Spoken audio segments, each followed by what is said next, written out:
Good morning, y'all. No judgment. Yes, I'm wearing my socks and sandals again. They're so comfortable. I love them. I got my harvest baskets. But first and foremost, hi everyone. It's Natalie here. Welcome to my channel, Find Joy in the Journey. Woo! Okay, so much that needs to be done. Um, Very quickly. Um, it's time to harvest.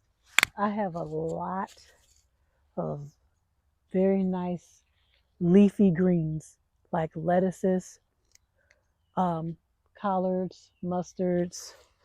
I even have cabbage over there. So yeah, I have different varieties of. Oh, I have spinach. So it'll be my first spinach harvest. Can't wait for that. I can't believe I grew my own spinach. That is my first time growing spinach because I tried before and I couldn't get the seeds to germinate, and it just didn't work out. So I tried a couple of seasons ago, but this time it worked like a charm. Now, I have to say, it took a couple of tries before I got the seeds to germinate, but once I figured out a method that worked, everything is beautiful. You'll see my spinach, but we've been through this before. We know about the romaine lettuce. I have a red and green variety of romaine. I have a head lettuce here. Um, And then these are mustards, and I'm looking at a lot of insect damage here on the mustards. See, that's another reason why I feel like it's important to come out here and harvest and move some of those leaves, even if it's not a harvest, even if it's just a bed cleanup, and you come and trim some of those leaves, especially when you have so much in one garden bed, because it's a breeding ground for insects. Then we've had rain. We had these damp, humid mornings where it's like I said, the insects are having a field day right now. So, and I'm looking, and I can bring you closer and let you see right in this area where my mustards are. And I've never harvested from these mustards before because they're new. They're newly planted. So but I will cut some of the mustards. Oh, look, cut the mustard. I will trim back some of the mustard leaves. I'll look in there, see what's going on, what the type of insect infestation and I'm saying infestation that we're having because I'm seeing a lot of leaves right here. I'm going to bring you closer so you can see that. Um, but I've also made some decisions, and I think I talked about it before. So over here in this area where I have the kale and I have the Swiss chard, I'm going to remove that. Just remove it. But some of the larger plants, like the kale and those two Swiss chard plants, I'm going to move them, but place them in another container and continue to grow those the Swiss chard because it's so healthy. When I show you how big and healthy these plants are, there's no way in the world I can just do away with them. I want them to continue to grow, and I'm going to disturb the root system. So we'll see if they survive after I switch them to another container. So uh, where do I even begin? There's just so much. I might begin with just for fun, with the spinach. Uh, but then over here, then I'll come over and get this. It'll be a spinach harvest. Then I'll come over here and harvest from the Swiss chard, harvest from this kale over here. And then I will begin the process of actually removing the plants. And there's something else I want to plant there. I'm going to try my hand again at growing carrots. Also, I have cabbages over there uh, that I planted back in late December, I believe. And I don't know how much larger they're going to get. And I want them to grow as large as they potentially can, but I don't want them to sit there and go bad either because I'm seeing a lot of damage. So it's just a lot of maintenance today, and I'm going to take you with me. And I do see mostly everything is thriving, and I'm happy about that. But I like to be transparent. I'm noticing that chocolate sprinkle plant that I planted a couple of days ago that it's not doing well. But I do have another plant. I'm going to go ahead and replant the chocolate sprinkles. That's the one I'm referring to. And because I have several in the greenhouse that I can replace, I kind of looked around to see what's thriving, what's not. The tomato plants are looking good, even that one I was worried about. But I'm noticing some, the one that I was worried about, the smaller one that I was worried about, I'm noticing the leaves are a bit discolored, and I'm wondering if that's early blight. I was over where my blueberries are, and I'm noticing like a rusty color leaf leaves on my Patriot. Are those Patriots? Yes, it is. It was the Patriots blueberries, and I looked it up, and it's some sort of blueberry leaf disease. So I'm going to do my research and see how I treat that. But first things first, I think you're supposed to remove the ugly leaves. Let's do a quick walk around, you guys, so I'm talking about it, but let's go and actually look at what I'm referring to. And I'll just go very quickly through each. I don't want to do a real long video through each area and quickly show you what I'm talking about, how everything is progressing. Okay. Okay. This is that chocolate sprinkles cherry tomato plant. And as you see the leaves are curled. Um, you see that they're, kind of limp, not strong and healthy like it was when I first planted it. I can even show you, look, there's other plants here. Look at them. Look at these tomato plants, those tomato bushes. You see how um, the limbs are nice and straight and strong. I watered this in. I came home yesterday after being gone all day, and it was nice and warm all day. Not too hot, but nice and warm. A great weather for spring. Okay, so when I came home, the plant looked like that. So I immediately put my bags down and I watered it in. And I said, if it does not recover after watering, then that plant is probably not going to make it. And here I am the next day, and it still looks exactly the same as it did when I came home yesterday. So that I have a feel I want to give it a chance, but I think that plant is done for. But I do have another one in the greenhouse, and I can replace it. Um, as you can see, these are doing pretty well. Those are peppers. Now I see some light colored leaves on there. Got to check that out and see what that's about. When you see discoloration to the leaves, it could be many different things, but it also could be like blight or some kind of type of damage. Sometimes it's the leaves could be burned because of fertilizer burn. It could be some kind of blight, some kind of or leaf disease. Um, it could be overwatering, it could be underwatering. It's so many different factors, but you have to actually go and examine the leaves and take a look at them. While I'm here, let's just take a look at these real quick. Nothing on the back of the leaves, but I do see just a little yellowing. And I noticed that sometimes when you spray your leaves with certain things, it will discolor the leaves, even though it's supposed to help the plant. Okay, look over here where the berries are. This is what I'm referring to. This is my Patriot berries. And as you can see that little rusty look to the leaves? Okay, the berries are still, you know, there, but I'm worried about those leaves. Now, look, if you're familiar with growing berries and you know what this is, let me know. Comment, please, in the comment section what this is. But I'm referring to like these little rusty spots on the leaves. Okay, trying not to, this is my first time growing berries, so I'm trying not to overwater, trying not to underwater. Trying to keep that pH level at the low. Like these plants, they really are. They're acid loving plants. So they like an environment where it's real acidic. I'm even using pine straw as mulch to even help keep it at that low level. Um, they've been fertilized. still trying to learn how often to fertilize and things like that. So, but they still look good, but I'm concerned about those leaves, and I'm going to come and just remove any ugly, diseased looking leaves. So that's what I'll be doing today with that.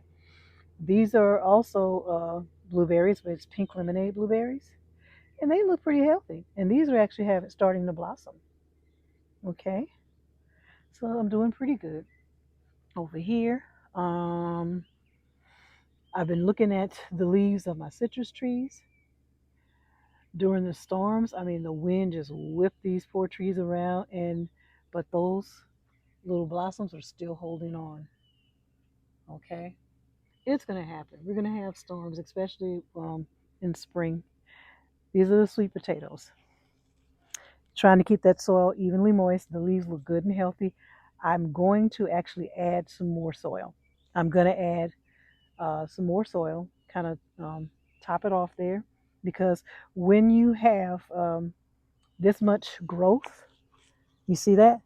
Then you can go in there, you can add some more soil to the bag, okay, to give the potatoes more room to grow, more, soil to grow in. Now, I did learn, and I don't want to throw in anything too heavy, but they're just like tomatoes are determinate and indeterminate, potatoes are too. There are some potatoes where they are indeterminate and they will continue to grow, and you do need to add soil or heal up. Um, but then there are determinate potatoes where you don't have to do that, and you're just adding soil, and all you're doing is adding soil. It's not, potatoes are not gonna fill up that soil that you are adding. So when you go to harvest, you're going to see a whole bunch of soil piled on top, and then you're going to have just your potatoes at the bottom.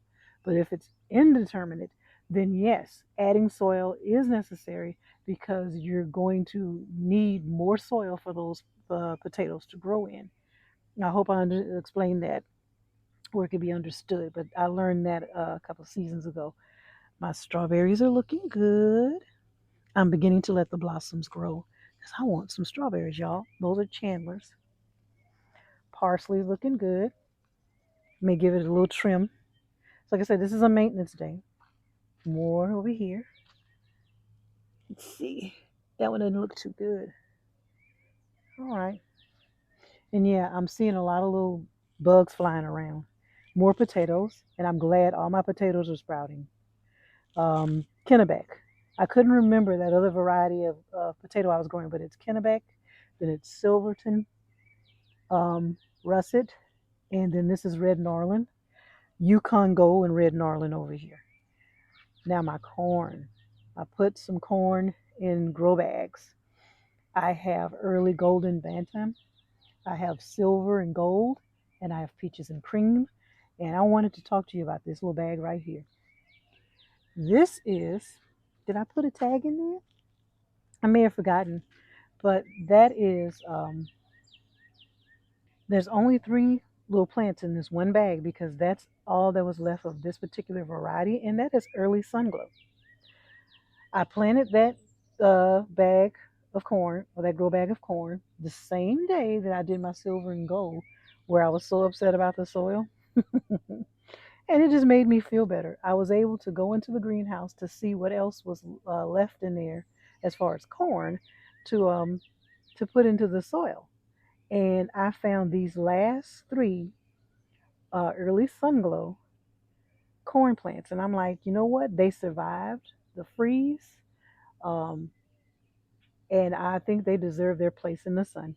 So I put those three corn stalks in that one green bag, I mean grow bag, and I'm gonna let it grow. Okay, but the corn looks good. But let's see, these are gonna probably mature quicker than the others because they've been in there a while. That was my first round of corn seedlings. I lost the majority of them. Over here, the peaches and cream. So it's more corn seedlings. All right. My tomato plants look good. These are all determinate, so you're not going to see me pruning them and kind of pruning the suckers and all that on my determinate tomato plants. Okay, over here are the garlic, and we have onions, garlic and onions. Not much to say about that. Just allowing the garlic to grow, keeping the soil evenly moist. Um, and I actually want to move them out of this spot. It's going to be a hard task because they're heavy, especially that large container. But I'm going to get some help and I'm going to move them to another spot because I would like all of my spring crops all in one area. And I want to move those garlic and those onion containers, kind of move them over a little bit. All right, over here we have more peppers and they're growing fine. Trying to hurry up. Over here, that's a determinate, another determinate tomato plant, and it's doing pretty good. That's the one I was concerned about.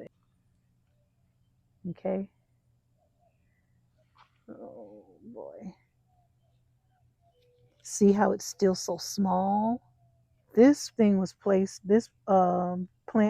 in here several weeks ago. It should be larger than this. There's something amiss with this plant.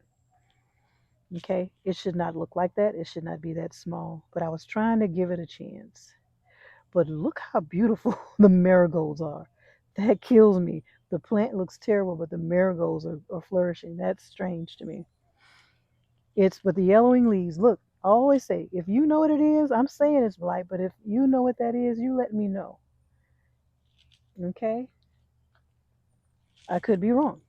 This is my Cherokee purple. Looks pretty good, right? It has two little tomatoes on there. It's trying to come into existence there. And I have been coming out here and pruning the suckers. Uh, I'm learning. I'm still learning. So I like to come out here and do it while they're still small. I'm going to keep it trimmed back. I'm going to keep those lower leaves trimmed and learn how to tie it up because it's going to get much larger than that. Now, this is a determinate, and you see it has its blossom, right? So now is the time to start using my CalMag, calcium and magnesium. So when I water them, I will and fertilize them, I will be using my CalMag to make sure that it doesn't have a calcium or magnesium deficiency so it can prevent root rot. And also, it's time to use a fertilizer that will promote more blossoms. But this is a determinate. It's a determinate. Okay. And as you can see, these are the peppers. I've been coming out here and pinching off any little buds or any little tiny bell peppers that are trying to grow. They're way too small. It's time to to grow larger and stronger, and then start trying to use as any energy and use the energy and nutrients to actually produce peppers. Okay. Okay, guys, my Brussels sprouts. These are the Brussels sprouts that's right at the end of that raised garden bed. Looking good. Then I have some yellow leaves down there, so I'm going to go in there and trim off those yellow leaves. But not too bad. Hope I'm giving you a good camera angle. All right. I have a lettuce over here. That is my romaine lettuce. Romaine lettuce over there. It needs to be harvested. This is the spinach I'll be harvesting today. That is giant noble spinach. And you can do a leaf at a time, but I'm going to give it a real good haircut, okay? I feel so bad for my rosemary and my bay leaf over there. It's just not getting the attention it needs, being that it's kind of stuck over in that area. So, because I'm still organizing things. Okay. More Brussels sprouts. This lettuce here, bistro salad blend, needs to be harvested. Uh, see if there's any more celery that needs to be harvested. Yep, lots to harvest, which is a good thing. Okay, it's just finding the time to do so. That's the problem. Okay, Swiss chard. That is I think it's called Fire Fresh. Yeah, that Swiss chard looks really good. Next to more celery. Okay, trying to get a good look at these Brussels sprouts. They're growing healthy. More giant noble spinach right here. Okay. And then these are my straight eight cucumbers. And I'm noticing some leaf damage. I'm going to cut off those bad leaves, but the plant itself looks like it's still healthy. Okay. Let's see. Let's take a quick look. But yeah, I'm going to snip off those leaves. I'm honestly believing that what's going on with these cucumber plants is I think it's when I try to spray them with some type of fungicide or whatever. That's what those leaves begin to change colors. But we're going to see. They're still growing, still look healthy. So, all isn't lost yet. Then I have cucumber plants over here too. This is the Dasher too, and they look pretty good. They're growing up and out. But when the time comes, I'm going to kind of train them to go over here on the pole. I'll have actually tie them to the little poles. There's actually three plants in there, and in there I have four. Okay, and I'm using a tomato cage. These plastic tomato cages. Okay, over here, collards needs to be harvested, needs to be trimmed back. I want airflow. I'm going to check for any insects and try to go ahead and process them today if I can. All right, over here with this is more spinach. This is countryside spinach, and this bed was actually affected by fungus gnats. I had to treat it with some neem max. I saturated the soil because it was really badly infected with fungus gnats. But as you can see, I told you I'm going to uproot that, and I'm going to place something here that is a deterrent for insects. So just in that little area right there where that plant is not really thriving, and maybe even that one, even though I want to give this one a chance, but that one, something's not right with that one because it should not be that small. And as you can see, the little yellow leaves, there's something in this area. And see, this is a raised bed. I'll tell you what I've learned about raised beds. I know we do that lasagna method and we have layers and layers of different plant waste at the bottom and all of that. I try to put any type of plant waste in something that's going to take time and decompose. Make sure that is way at the bottom. And then the next layer is leaves.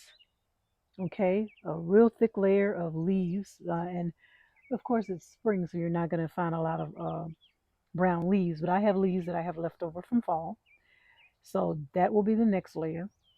And then after that, I want to start putting some compost and then a really good uh, topsoil, growing soil, a raised bed mix or container mix on top, because that's the important part. Those roots are going to be right there on that top layer of growing medium. And so I'm not sure if sometimes something that maybe not be fully decomposed or whatever uh, may affect the plant. That's just my thoughts. It's like, okay, maybe because it's not completely decomposed, and I'm not using like um, manure, manure that hasn't been composted or whatever.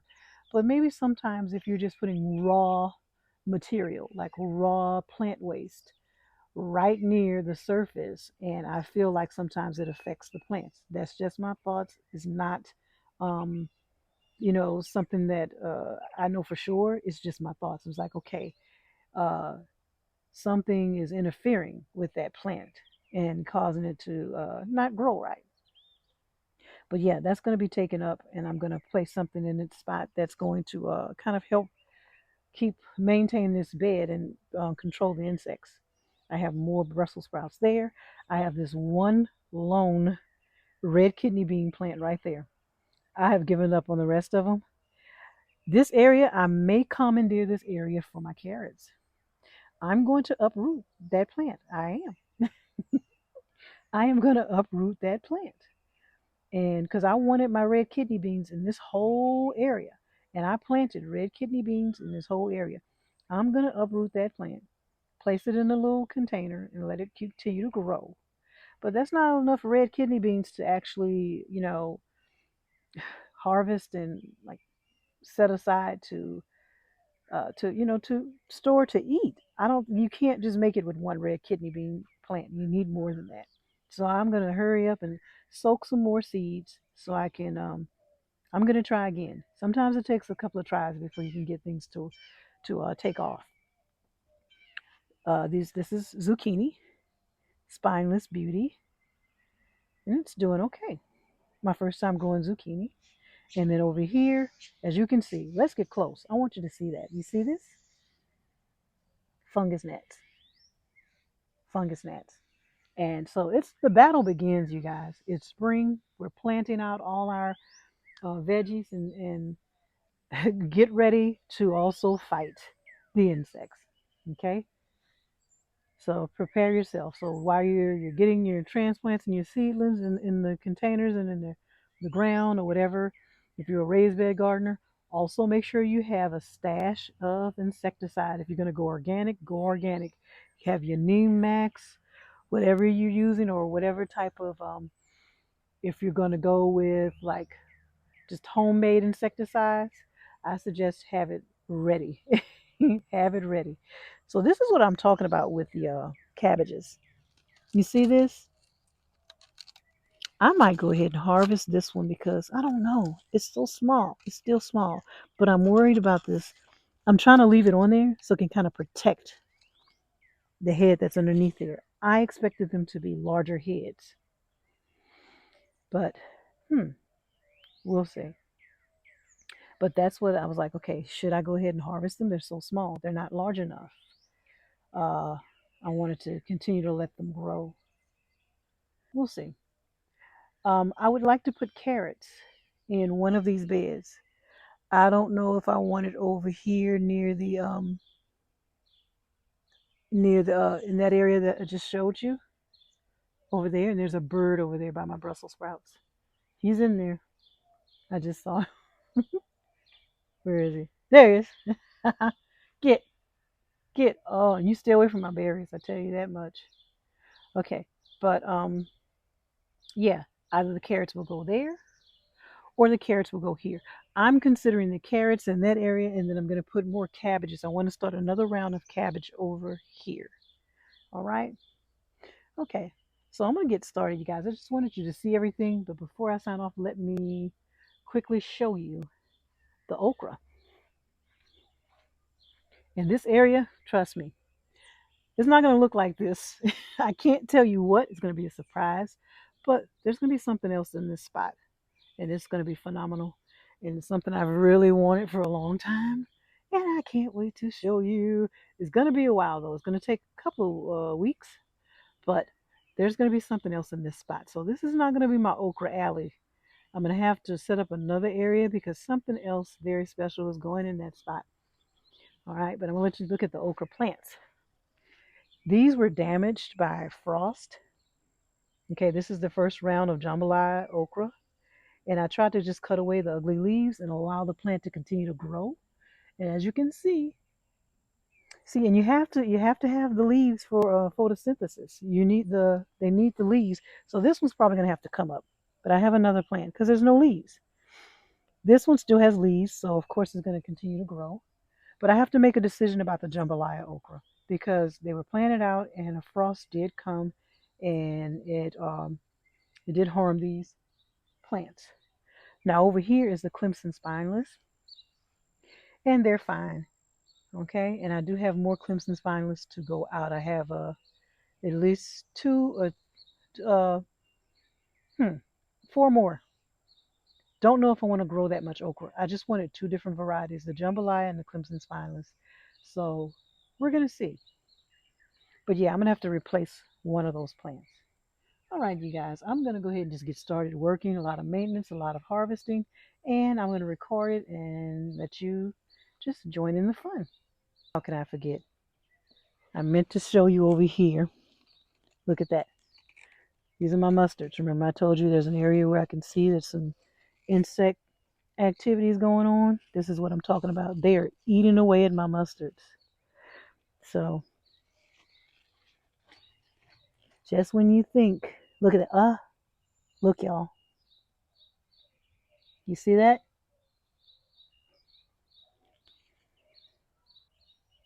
You see those bugs?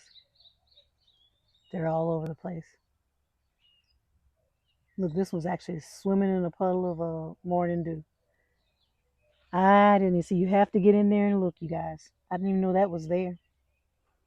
I don't even know what type of bug that is. I'm going to look it up. Okay, but it's going to destroy my mustard greens. Look. Yeah, and they're all over the place. Yeah, I need to get to it. So I'm going to put this camera down and get to work. Save my mustards.